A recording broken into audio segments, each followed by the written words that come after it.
সাঁতার কেটে বের হয়ে দেখি আমার স্যান্ডেলটা আর যেখানে রেখেছিলাম সেখানে নেই। আসসালামু আলাইকুম সবাইকে। আজকে আমরা এলাকার সব ভাই ব্রাদার সাথে সুইমিং পুলে গিয়েছিলাম। সবাই মিলে অনেক মজা করেছি, কিন্তু হঠাৎ এমন একটা ঘটনা ঘটলো যা একদম আশা করিনি। যেহেতু সুইমিং পুলটা আমাদের বাড়ির কাছে, তাই সবাই মিলে গল্প করতে করতে হেঁটেই চলে আসলাম।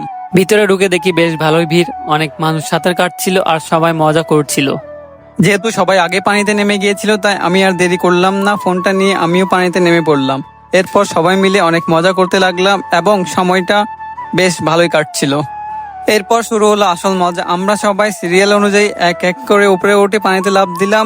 কেউ ছোট জাম্প দিল, আবার কেউ স্টাইল করে লাফ দিচ্ছিল। এরপর আমরা আবারও এক এক করে উল্টো হয়ে পানিতে জাম্প দিলাম। সবাই নিজের সেরাটা দেওয়ার চেষ্টা করছিল আর পুরো সময়টা অনেক মজা হচ্ছিল। যাই হোক, আজকের দিনটা অনেক মজার ছিল, যদিও শেষে এই যে আমার স্যান্ডেলটা হারিয়ে গেল।